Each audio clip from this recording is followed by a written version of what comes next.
Hello students, आज हम सभी क्लास 8 के साइंस के सेशन 3 में प्रेजेंट हुए हैं, जिसमें हम लोग को पढ़ना है फोर्स एंड प्रेशर का टॉपिक। प्रेशर प्रेशर क्या है, प्रेशर क्या है, इसी के बारे में हम लोग को पढ़ना है। Pressure is nothing but force acting per unit area. Pressure कुछ नहीं है, यह एक फोर्स ही है जो यूनिट एरिया में हम लोग निकालते हैं। यानी कि किसी एरिया में जो फोर्स लगाया जाता है, अगर उस फोर्स को हम यूनिट एरिया के फॉर्म में चेंज करते हैं तो वो बन जाता है pressure. So its definition is pressure is the force acting per unit area, that is pressure is equal to force upon area. इस तरह से प्रेशर जो है वो फोर्स बाय एरिया करके निकाला जा सकता है। प्रेशर दो चीजों पे डिपेंड करता है। प्रेशर एक फोर्स पे डिपेंड करता है और एक एरिया पे डिपेंड करता है।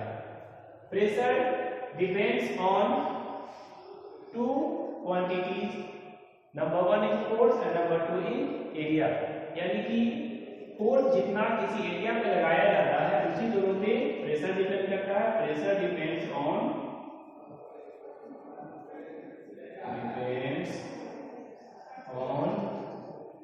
the force applied and the area over which force is applied।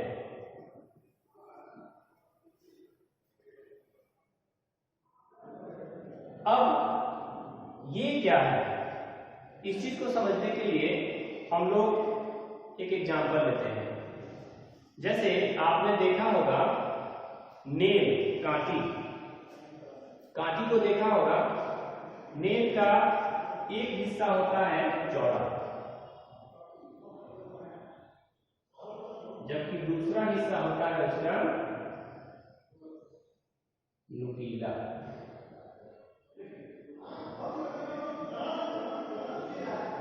इसका एक हिस्सा होता है जो चौड़ा होता है, जबकि दूसरा हिस्सा होता है जो नुकीला होता है। अब आप बताइए कि इस नेल के एक हिस्से को चौड़ा और दूसरे हिस्से को नुकीला बनाया जाता है। ऐसा क्यों बनाया जाता है?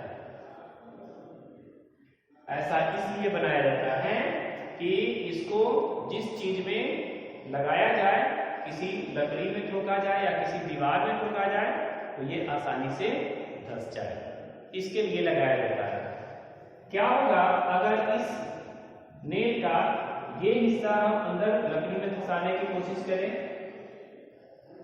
क्या होगा? ये नहीं धंसेगा।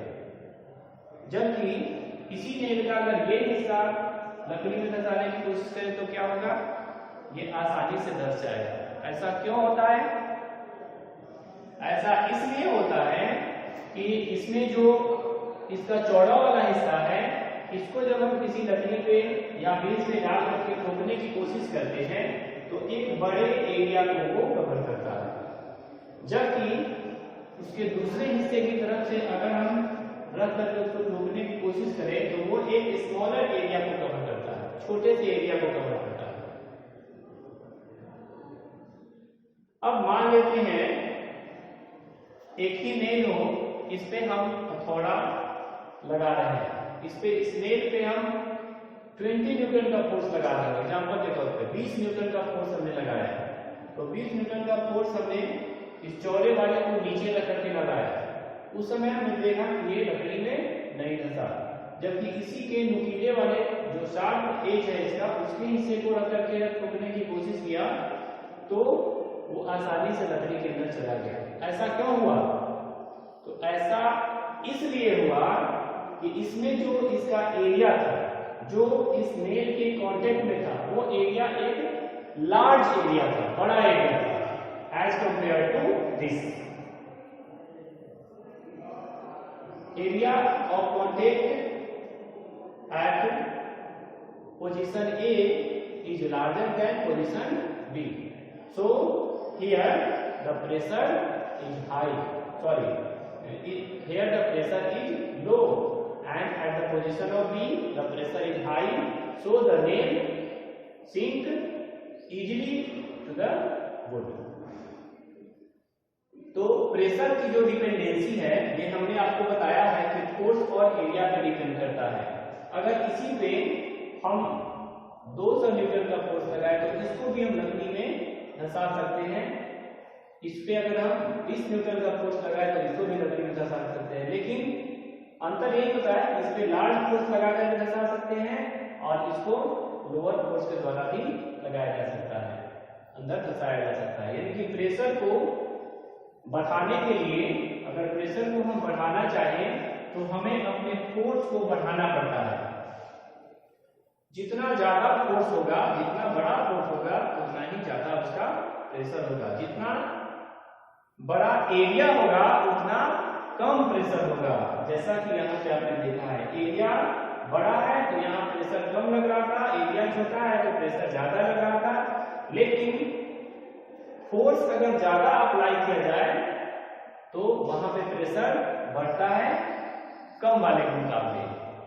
अगर मान लेते हैं, जैसे एग्जांपल के तौर पे आपने देखा होगा जो बड़ी बड़ी गाड़ियां होती हैं, बड़ी बड़ी गाड़ियां होती हैं, उन गाड़ियों के जो चक्के होते हैं व्हील, वो काफी चौड़े चौड़े बनाए जाते हैं, जबकि छोटी छोटी गाड़ियों का जो चक्का होता है वो काफी पतले पतले बनाए जाते हैं। ऐसा क्यों होता है? ऐसा इसलिए होता है कि बड़ी बड़ी गाड़ियों का जो वजन ज्यादा होता है तो वो एक हेवी फोर्स अप्लाई करता है ग्राउंड पे। तो हेवी फोर्स अप्लाई करने पे उस गाड़ी के जो व्हील हो वो जमीन में धंस ना जाए, इसके लिए उसके सरफेस एरिया को, that means area of contact को बढ़ाया जाता है। क्योंकि एरिया ऑफ कांटेक्ट को अगर बढ़ाया जाए तो क्या हो सकता है? प्रेशर बढ़ जाएगा। जैसे इसको समझने के लिए एक सिंपल हम लोग एग्जांपल लेते हैं।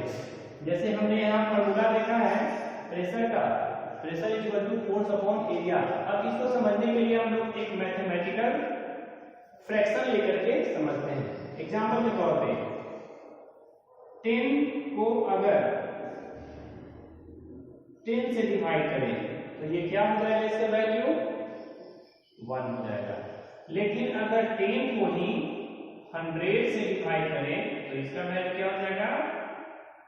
0.1। अब आप मुझे बताइए, डिनोमिनेटर यहाँ छोटा है, यहाँ पे डिनोमिनेटर बड़ा है, तो बड़े डिनोमिनेटर से अगर न्यूमरेटर को डिवाइड किया जाए और छोटे डिनोमिनेटर से सेम न्यूमरेटर को डिवाइड किया जाए तो जिसका डिनोमिनेटर बड़ा होता है उसका वैल्यू कम आता है, जिसका डिनोमिनेटर छोटा होता है उसका वैल्यू अधिक आता है। तो अगर हम सेम फोर्स किसी चीज पे अप्लाई कर रहे हो 30 न्यूटन,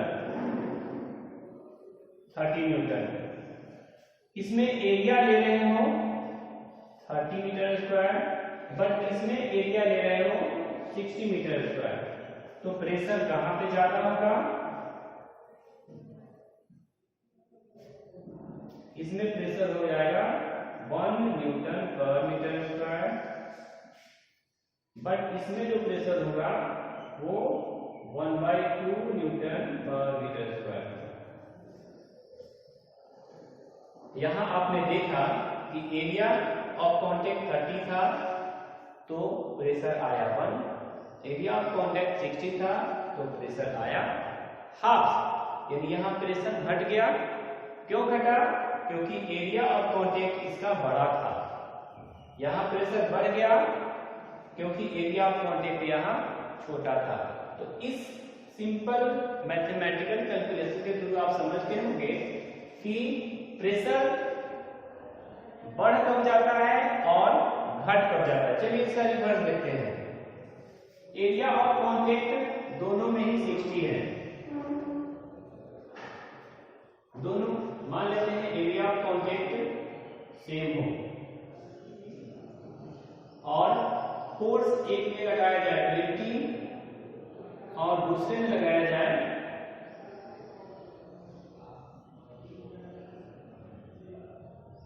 40। एक में 20 न्यूटन लगाया जा रहा है दूसरे में 40 न्यूटन लगाया जा रहा है सेम एरिया ऑफ कांटेक्ट पे। तो यहाँ 20 न्यूटन लगाया जा रहा है, एरिया ऑफ कांटेक्ट सेम है। यहाँ 40 न्यूटन लगाया जा रहा है, एरिया ऑफ कांटेक्ट सेम है। एरिया ऑफ कांटेक्ट सेम रहने के बावजूद भी अलग अलग टाइप के जो फोर्स लगाए जा रहे हैं, इसकी वजह से इसका प्रेशर डिफरेंट हो जाएगा। जैसे यहाँ पे हो जाएगा 1/3 और यहाँ पे हो जाएगा 2/3। यहां आपने देखा फर्स्ट केस में आपने देखा कि फोर्स 20 न्यूटन का लगाया जा रहा था और सेकेंड केस में फोर्स 40 न्यूटन का लगाया जा रहा है। एरिया ऑफ कांटेक्ट दोनों का 60 था। तो फर्स्ट वाले में छोटा फोर्स लगाया जा रहा था, सेकेंड वाले में बड़ा फोर्स लगाया जा रहा था। छोटे फोर्स में जो प्रेशर आया वो 1/3 आया और बड़े फोर्स में जो प्रेशर आया वो 2/3 आया। यानी कि फोर्स बड़ा किया गया तो प्रेशर भी बढ़ गया, फोर्स छोटा किया गया तो प्रेशर भी छोटा आया। इस तरह से प्रेशर की जो हमने डिपेंडेंसी देखी है कि एरिया ऑफ कांटेक्ट अगर बढ़ाते हैं तो प्रेशर भी हमारा बढ़ता है, जबकि फोर्स का वैल्यू एरिया ऑफ कांटेक्ट बढ़ाते हैं तो प्रेशर हमारा घट जाता है, जबकि फोर्स की वैल्यू बढ़ाते हैं तो प्रेशर हमारा बढ़ता है। तो इससे ये कंक्लूजन निकला कि force pressure directly proportional to force apply. Conclusion क्या निकला? Pressure is directly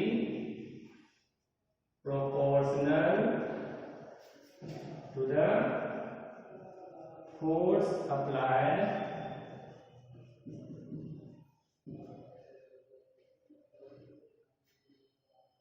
pressure and inversely proportional to the area of contact, that is P is directly proportional to force and P is inversely proportional to area। इसका मतलब ये हुआ greater the force and greater will be the pressure, greater the area and lesser will be the pressure।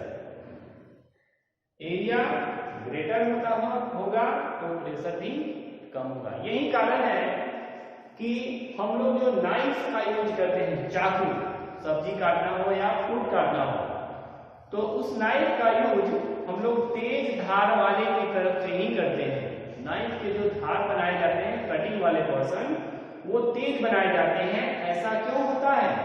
हम लोग क्या होगा अगर knife के पिछले हिस्से से काटने की कोशिश करें किसी चीज की, तो उसमें दो सिचुएशन हो सकता है। अगर हम चौड़े हिस्से वाले की तरफ से काटेंगे तो वो नहीं कटेगा।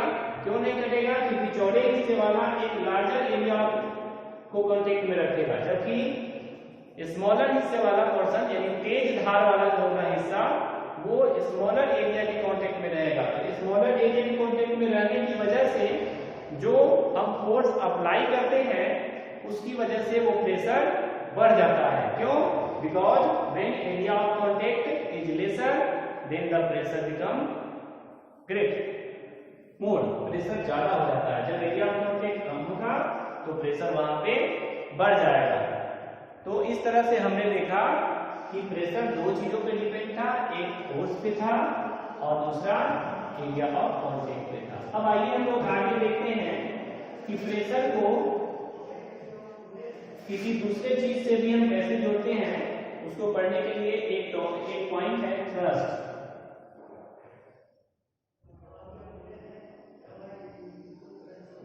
थ्रस्ट क्या है? What is thrust? Thrust is also a force, but it acts on a surface perpendicularly। किसी सरफेस पे जो परपेंडिकुलर फोर्स लगता है यानी कि लंबवत लगता है, नॉट स्लाइडिंग, तिरछा नहीं लगे, वो किसी भी सरफेस पे हो तो बिल्कुल परपेंडिकुलर लगे, 90 डिग्री पे लगे। जैसे सरफेस अगर ऐसा हो तो फोर्स लगे ये फोर्स, ये अगर सरफेस हो तो इसके बीच का 90 डिग्री का एंगल हो। अगर सरफेस इस तरह हो तो इस पे फोर्स बिल्कुल 90 डिग्री पे लगे, यानी कि परपेंडिकुलर फोर्स लगे। तो इस तरह से जहां जहां पे फोर्स लगाया जाता है वो फोर्स थ्रस्ट कहलाता है। So thrust is the force acting perpendicularly on the surface. इस तरह से thrust pressure is also defined as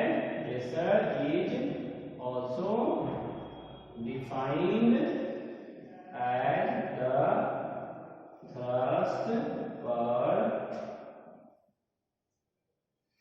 unit area. That means pressure is equal to thrust upon area.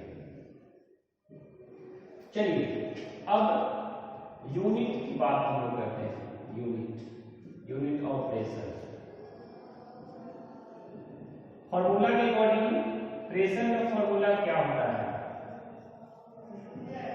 Force upon area. Force upon area होता है pressure का formula. तो pressure का जो unit होगा और एरिया का यूनिट होगा वो इसी फॉर्म में लिखा जाए। प्रेशर का यूनिट होता है न्यूटन और फोर्स का यूनिट होता है न्यूटन और एरिया का यूनिट होता है मीटर स्क्वायर।